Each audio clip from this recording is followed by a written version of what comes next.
एक बहुत बड़ी ब्रेकिंग न्यूज आई है। पाकिस्तान में तो रोज कुछ ना कुछ बड़ा होता रहता है, लेकिन आजकल है कि डॉक्टर जयशंकर जो हैं उन्होंने रिपब्लिक डे जो है वो कहाँ मनाया है? अबू धाबी में। in the UAE to mark the 75th anniversary of India's Republic Day.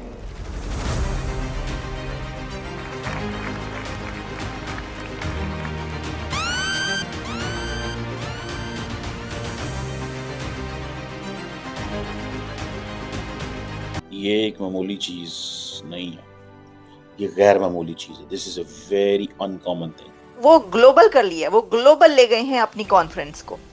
वैसे भी उनके तमाम इवेंट्स ग्लोबल ही हुआ करते हैं।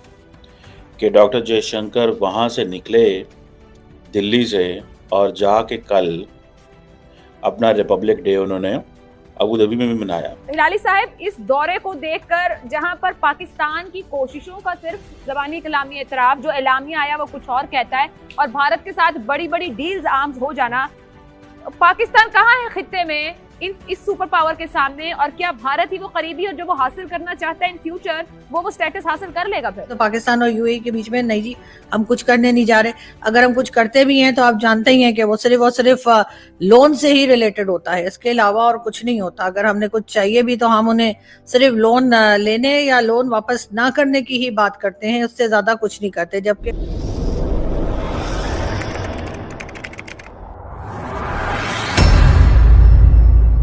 नमस्कार दोस्तों, स्वागत है आपका पाकिस्तान की बर्बादी में। जी हाँ, तो आज की बर्बादी कुछ इस तरह है कि भारत की रिपब्लिक डे की गूंज भारत में तो है ही, परंतु भारत के विदेश मंत्री डॉक्टर जयशंकर ने यूएई अबू धाबी में जाकर भारत की रिपब्लिक डे की छाप छोड़ दी। जी हाँ, तो खबर कुछ इस तरह है कि भारत के विदेश मंत्री डॉक्टर जयशंकर इस वक्त यूएई अबू धाबी में भारत का रिपब्लिक डे सेलिब्रेट कर रहे हैं। जी हाँ, दरअसल भारत में होने वाली एक बहुत बड़ी कॉन्फ्रेंस राइजिनिया डायलॉग करवाने के लिए भारत ने पहली बार अपने रिपब्लिक डे के अवसर पर यूएई अबू धाबी को चुना। जी हाँ, और यह इस वक्त की सबसे बड़ी खबर है, क्योंकि भारत ने एक इस्लामिक देश और पाकिस्तान का ब्रदर मुल्क यूएई में जाकर अपना रिपब्लिक डे मनाया। खैर दोस्तों, आपसे छोड़िए, हम पहले पाकिस्तानी मीडिया का रिएक्शन देखते हैं। दोस्तों, आपने एक चीज नोट की है कि डॉक्टर जयशंकर जो हैं उन्होंने रिपब्लिक डे जो है वो कहाँ मनाया है? अबू धाबी में।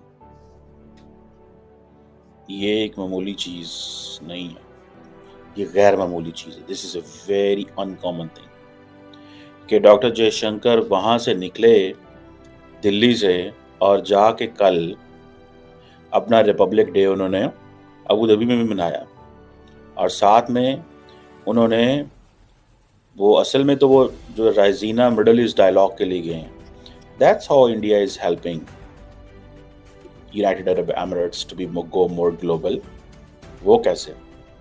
देखें, डॉक्टर जयशंकर को इस चीज़ की समझ लग गई। क्या समझ लगी उनको? डॉक्टर जयशंकर को ये समझ लगी कि भाई हम हर साल राइजीना डायलॉग जो है वो कराते हैं हम दिल्ली के अंदर। अगर हम इस दफा राइजीना डायलॉग जो है वो कराएंगे अबू धाबी के अंदर, तो किसको फायदा होगा? पैसे कौन देगा? इंडिया। होटल किसके इस्तेमाल होंगे? अबू धाबी के। डॉलर किधर जाएगा? Abu Dhabi. गेस्ट किधर आएंगे? Abu Dhabi. इंडियंस कहां ट्रैवल करेंगे? Abu Dhabi.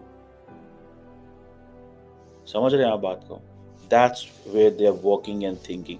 इस तरह काम कर रहे हैं वो इस तरह काम कर रहे हैं कि उन्होंने दुबई को, अबू धाबी को अपने पीछे लगाया हुआ है कि आए हम आपके लिए।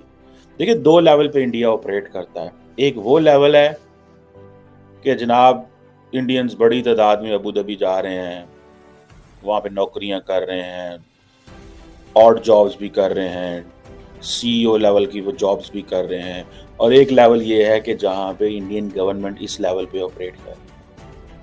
अब डॉक्टर जयशंकर जब वो बात करते हैं, वहाँ पे पहुँचे हैं, तो वो क्या बात कर रहे हैं? वो कह रहे हैं जी देखिए, उन्होंने किस चीज़ का जिक्र किया? उन्होंने बाब्स हिंदू मंदिर का जिक्र किया कि हमारे और अबू धाबी के साथ क्या ताल्लुकात है, प्लूरलिज्म, हार्मनी, टॉलरेंस। और उन्होंने अबू धाबी को ये बताया कि हमारे एजुकेशनल इंस्टीट्यूशंस यहाँ पे हैं। मतलब जो दहाइयों से फॉर मैनी डेकेड्स इंडिया अपनी लेबर बेचता रहा, जिस लेबर की वजह से